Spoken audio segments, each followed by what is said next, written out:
ठीक ही टू सुनो। वह जंगल की कुटिया रवीना को हमेशा से पहाड़ों की शांति पसंद थी।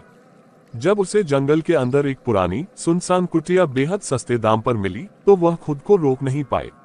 उसने सोचा कि गर्मियों की छुट्टियों में इसे ठीक करना अच्छा रहेगा। उसने अपनी कार में औजार, खाने पीने का सामान और पुराना कैमरा रखा और निकल पड़ी, उत्साहित होकर इस कुटिया की मरम्मत का सफर शुरू किया। जैसे जैसे वह जंगल के अंदर जाती गई, पेड़ और घने हो गए और सूरज की रोशनी कम होने लगी। जब वह कुटिया पहुंची तब तक संध्या हो चुकी थी। कुटिया ठीक वैसी ही थी जैसी तस्वीरों में देखी थी, पुरानी लकड़ी की टेढ़ी छत और गंदे शीशे वाली खिड़कियां।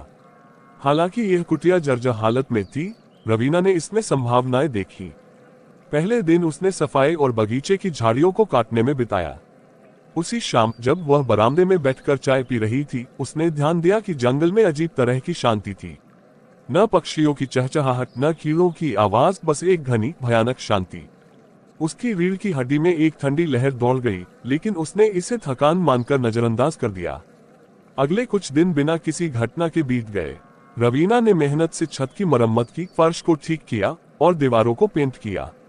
रात में वह थकी हुई बिस्तर पर गिर पड़ती। अब जंगल की शांति उसके लिए सामान्य हो गई थी। एक रात रवीना एक हल्की निरंतर थपथपाहट से जाग गई। वो उठकर बैठ गई, दिल तेजी से धड़क रहा था और ध्यान से सुनने लगी। यह आवाज मुख्य दरवाजे से आ रही थी। उसने एक टॉर्च उठाए और धीरे धीरे दरवाजे की तरफ बढ़ी। कौन है? उसने पुकारा, लेकिन कोई जवाब नहीं आया।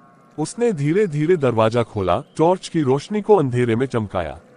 रोशनी ने पेड़ों और परछाइयों के अलावा कुछ नहीं दिखाया। उसने बाहर कदम रखा, थपथपाहट की आवाज उसके चारों ओर गूंज रही थी। फिर उसने उसे देखा। जंगल के किनारे एक छोटा सा आकृति खड़ी थी, जो धुंधली रोशनी में बमुश्किल दिख रही थी।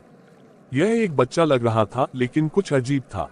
उसकी शारीरिक बनावट ठीक नहीं थी, उसकी हरकतें बहुत झटकेदार थीं। रवीना का दिल तेजी से धड़कने लगा और उसने एक कदम पीछे लिया। वह आकृति और करीब आई और उसने महसूस किया कि यह कोई बच्चा नहीं था।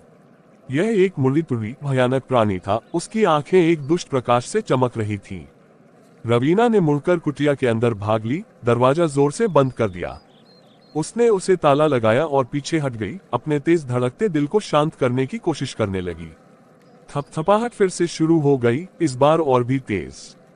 उसने अपना फोन उठाया, लेकिन वहां कोई नेटवर्क नहीं था।